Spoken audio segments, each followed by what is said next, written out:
चंद्रगुप्त नाटक द्वितीय अंक 5वां सीन। स्थल बंदी गृह, घायल सिंगरण और अलका।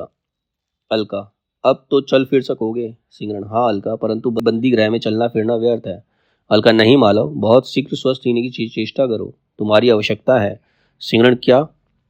अलका, सिकंदर की सेना रावी पार हो रही है, पंचनद से संधि हो गई, अब यवन लोग निश्चित होकर आगे बढ़ना चाहते हैं। आर्य चाणक्य का एक चर यह संदेश सुना गया है।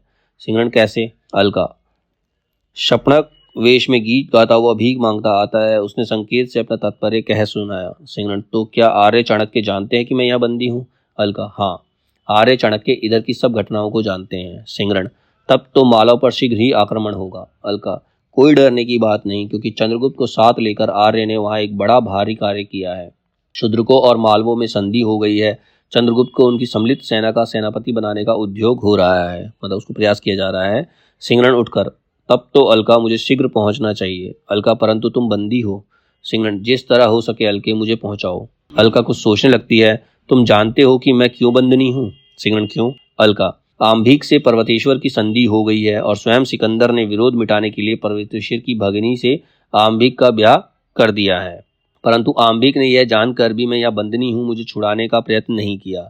उसकी भीतरी इच्छा है कि पर्वतेश्वर की कई रानियों में से एक मैं भी हो जाऊं। वो मेरा विवाह पर्वतेश्वर से कराना चाहता है, परंतु मैंने अस्वीकार कर दिया। सिंगरण, अलका, तब क्या करना होगा? अलका, यदि मैं पर्वतेश्वर से ब्याह करना स्वीकार करूं तो संभव है तुमको छुड़वा दूं।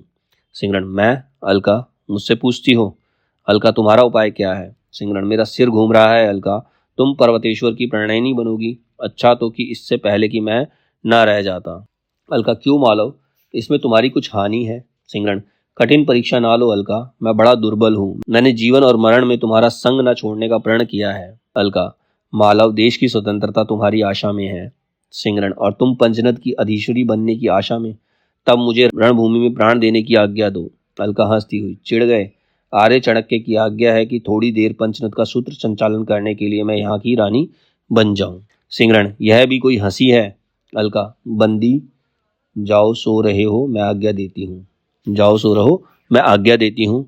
वहां से सिंगरण का प्रस्थान होता है। अलका, सुंदर निश्चल हृदय, तुम्हें हंसी करना भी अन्याय है, परंतु व्यथा को दबाना पड़ेगा। सिंगरण को मालव भेजने के लिए प्रणय के साथ अत्याचार करना होगा। गीत गाती है, वहीं पर पर्वतेश्वर का प्रवेश होता है। पर्वतेश्वर, सुंदरी अलका, तुम कब तक यहाँ रहोगी? अलका, यहाँ बंदी बनाने वाले की इच्छा पर निर्भर करता है। पर्वतेश्वर, तुम्हें कौन बंदी कहता है? यह तुम्हारा अन्याय है। अलका, चलो, सुसज्जित राजभवन तुम्हारी प्रतीक्षा में है। अलका, नहीं पौरव, मैं राजभवनों से डरती हूँ, क्योंकि उनके लोभ से मनुष्य आजीवन मानसिक कारावास भुगता है। पर्वतेश्वर, इसका तात्पर्य? अलका, कोमल सैया पर लेटे रहने की प्रत्याशा में स्वतंत्रता का भी विसर्जन करना पड़ता है, यही उन विलासपूर्ण राजभवनों का प्रलोभन है। पर्वतेश्वर, व्यंग ना करो अलका, पर्वतेश्वर ने जो कुछ कहा है वह भारत का एक एक बच्चा जानता है, परंतु देव प्रतिकूल हो तब क्या किया जाए? अलका, मैं मानती हूँ, परंतु आपकी आत्मा इसे मानने के लिए प्रस्तुत न होगी। हम लोग जो आपके लिए देश के लिए प्राण देने को प्रस्तुत थे, केवल यवनों को प्रसन्न करने के लिए बंदी किए गए। पर्वतेश्वर, बंदी कैसे? अलका, बंदी नहीं तो क्या? सिंगरण जो आपके साथ युद्ध करते हुए घायल हुआ, आज तक वह क्यों रोका गया? पंचनद नरेश, आपका न्याय अत्यंत सुंदर है ना? पर्वतेश्वर, कौन कहता है कि सिंगरण बंदी है? उस वीर की मैं प्रतिष्ठा करता हूँ अलका, परंतु उसे द्वंद्व युद्ध किया जाता हूँ। अलका, क्यों? पर्वतेश्वर, क्योंकि अलका के दो प्रेमी नहीं हो सकते। अलका, महाराज, यदि भूपालों का सा व्यवहार ना मांगकर आप सिकंदर से द्वंद्व युद्ध मांगते तो अलका को विचार करने का अवसर मिलता। पर्वतेश्वर, यदि मैं सिकंदर का विपक्षी बन जाऊं तो तुम मुझे प्यार करोगी अलका? सच कहो। अलका, तब विचार करूंगी, पर वैसी संभावना नहीं। पर्वतेश्वर, क्या प्रमाण चाहती हो अलका? अलका, सिंगरण के देश पर यवनों का आक्रमण होने वाला है, वहां तुम्हारी सेना यवनों की सहायक ना बने और सिंगरण अपनी मालव की रक्षाओं के लिए मुक्त किया जाए। पर्वतेश्वर, मुझे स्वीकार है। अलका, तो मैं भी राजभवन में चलने के लिए प्रस्तुत हूँ, परंतु एक नियम पर। पर्वतेश्वर, वह क्या? यही कि सिकंदर के भारत में रहने तक मैं स्वतंत्र रहूंगी। पंचनद नरेश यह दस्यु दल बरसाती बाढ़ के समान निकल जाएगा, विश्वास रखिए। पर्वतेश्वर, सच कहती हो अलका? अच्छा, मैं प्रतिज्ञा करता हूँ, तुम जैसा कहोगी वही होगा। सिंगरण के लिए रथ आएगा और तुम्हारे लिए शिविका, देखो भूलना मत। चिंतित भाव से वहां से प्रस्थान करता है। तो सीन 6, मालवों के स्कंधाद्वार में युद्ध परिषद। देवबल, परिषद के सम्मुख में यह विज्ञप्ति उपस्थित करता हूं कि यवन युद्ध के लिए जो संधि मालव शत्रुकों से हुई है उसे सफल बनाने के लिए आवश्यक है कि दोनों गणों की एक सम्मिलित सेना बनाई जाए और उसके सेनापति शूद्रकों को मनोनीत सेनापति मागध चंद्रगुप्त ही हो। उन्हीं की आज्ञा से सैन्य संचालन हो। सिंगरण का प्रवेश परिषद में हर्ष। सिंगरण प्रवेश करता है, सब खुश होते हैं। सब कुमार सिंगरण की जय। नागदत्त, मगध एक साम्राज्य है। लिच्छवी और वृजी गणतंत्र को कुचलने वाले मगध का निवासी हमारी सेना का संचालन करे, यह अन्याय है। मैं इसका विरोध करता हूँ। सिंगरण, मैं मालव सेना का बलाधिकृत हूँ। मुझे सेना का अधिकार परिषद से प्रदान किया है और साथ ही मैं संधि विग्रहिक का कार्य भी करता हूँ। पंचनद की परिस्थिति मैं स्वयं देख आया हूँ और मागध चंद्रगुप्त को भी भली भांति जानता हूँ। मैं चंद्रगुप्त के आदेशानुसार युद्ध चलाने के लिए सहमत हूँ और मेरी प्रार्थना है, उत्तरापद के विशिष्ट राजनीतिक आर्य चाणक्य के गंभीर राजनीतिक विचार सुनने पर आप लोग अपना कर्तव्य निश्चित करें। गण मुख्य आचार्य चाणक्य व्यासपीठ पर आवे। चाणक्य व्यासपीठ से, उत्तरापद के प्रमुख गणतंत्र मालव राष्ट्र की परिषद का मैं अनुग्रहित हूँ कि ऐसे गंभीर अवसर पर मुझे कुछ कहने के लिए उन्होंने आमंत्रित किया।